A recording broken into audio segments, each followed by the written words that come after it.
La deuda externa ecuatoriana. ¿Qué es la deuda externa?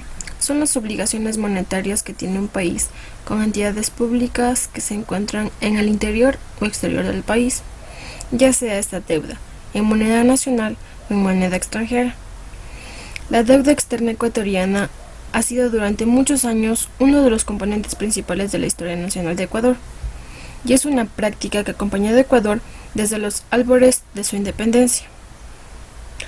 Los préstamos que han ido engrosando la deuda en muchos casos fueron el fruto de la corrupción y de negociaciones que permitían que los recursos obtenidos se derivaran y se desviaran para su fin concedido, desatendiendo las necesidades como son la sanidad, la educación, la vivienda y la infraestructura.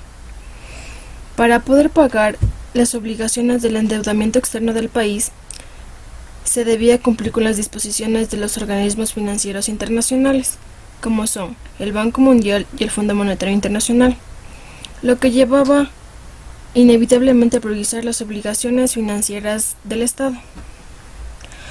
Para Eloy Alfaro, la deuda externa es un nudo para el Ecuador, ya que impide el desarrollo económico y social.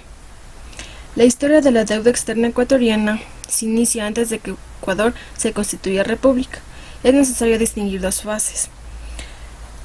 La primera, la independencia, que fue cancelada en 1979, y la segunda, que fue el boom petrolero. Segmentos de la deuda externa.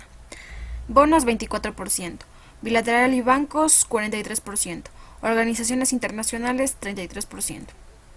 Estructura de la deuda en bonos.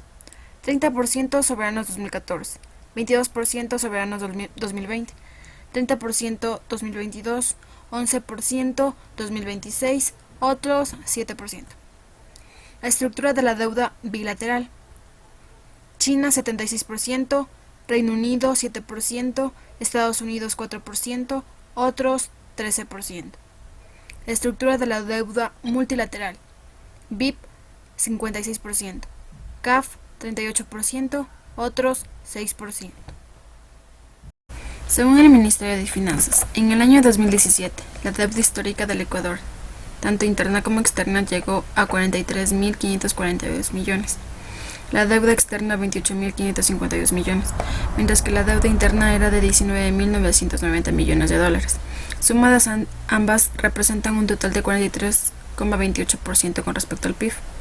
Aunque el gobierno anterior buscó cambiar la manera de calcular la deuda y su relación con el PIB a través de un decreto que consistía en la deuda consolidada, que excluye la deuda interna con entidades públicas. Varios expertos indicaron que al momento ya se ha sobrepasado el 40% de techo del monto total del saldo de la deuda pública realizada por el conjunto de entidades y organismos del sector público. ¿Qué establece el Código de Planificación de las Finanzas Públicas?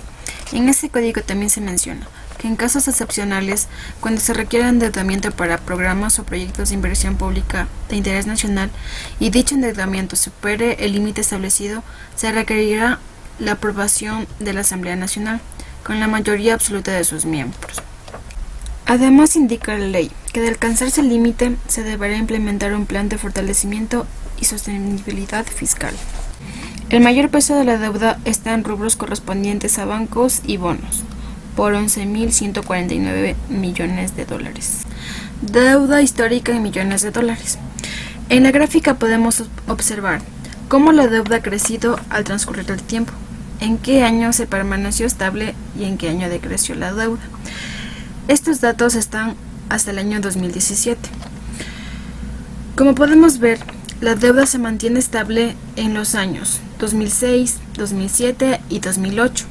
En el único año que la deuda disminuyó fue en el año 2009. A partir de 2009 podemos observar que la deuda ha ido incrementando. De la misma manera hasta la actualidad.